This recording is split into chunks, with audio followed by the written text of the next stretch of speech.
나라별로 색깔이 다른 세계 지도가 국경 없는 기자회 사무실 한가운데 걸립니다. 국제 언론 감시 단체인 국경 없는 기자회가 세계 언론 자유의 날을 맞아 언론 자유 지수를 발표했습니다. 녹색에서 빨강색으로 갈수록 언론의 자유가 열악하다는 건데 한국엔 문제 있음 단계인 주황색이 칠해져 있습니다. 순위로는 180개 나라 중 62번째. 지난해 47위보다 15단계나 떨어졌고 문재인 정부 마지막 해인 2022년보다는 19단계 하락한 수치입니다. 지난 2016년 역대 최저인 70위를 기록한 뒤 다시 회복세를 보이는 듯 싶더니 최근 들어 급격히 악화된 겁니다. 국경 없는 기자회 측은 정치와 사회 부분이 순위 하락의 중요한 요소였다고 설명했습니다. 특히 최근 기자들과 언론사에 대한 잇따른 압수수색과 소송에 우려를 나타냈습니다.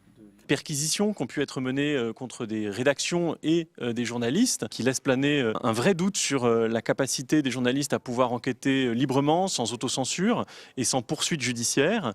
공영방송 경영진을 임명할 때 정부가 큰 영향력을 발휘할 수 있어 편집권의 독립이 위협받을 수 있다고도 지적했습니다.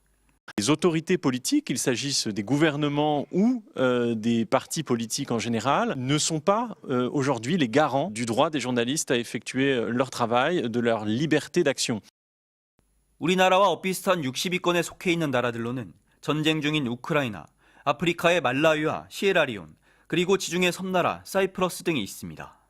노르웨이가 8년 연속 1위를 차지한 가운데 아시아에선 대만이 27위, 일본은 70위였고 북한은 177위를 기록했습니다.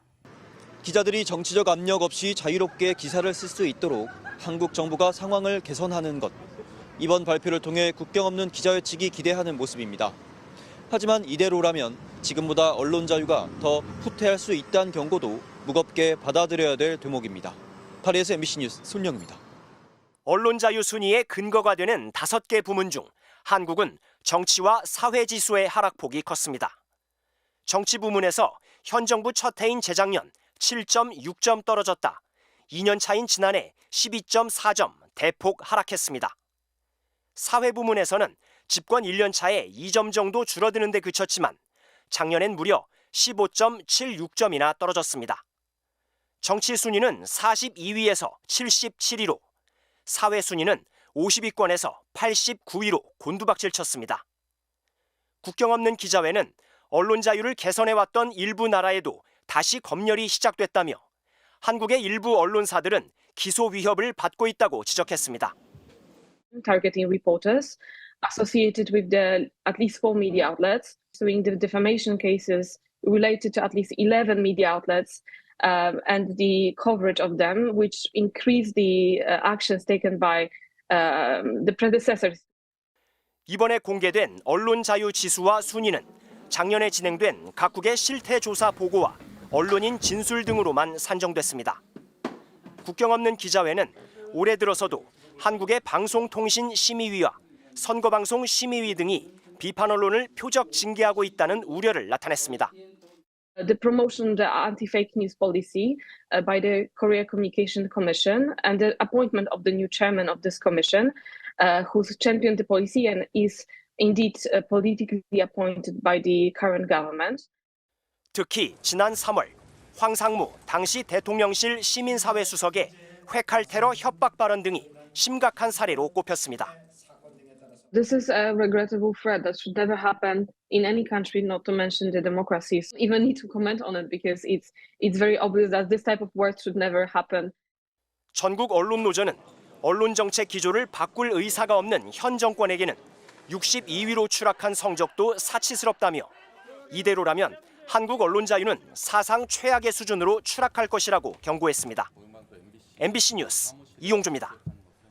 독일 일간지인 베를리너 모르겐포스트가 윤석열 대통령이 도널드 트럼프 전 미국 대통령처럼 민주주의를 훼손하고 있다고 비판하는 내용의 보도를 게재했습니다. 베를린에서 발간되는 이 일간지는 현지 시간 지난 9일 한국의 도널드 트럼프가 민주주의에 도끼를 놓고 있다는 제목의 기사를 실었습니다. 베를리너 모르겐포스트는 먼저 카이스트 졸업식에서 발생한 이른바 입틀막 사건을 전하면서 한국에서 대통령은 비판을 감당할 수 없는가, 민주주의가 위험에 처해 있나 등의 논의가 진행되고 있다고 전했습니다.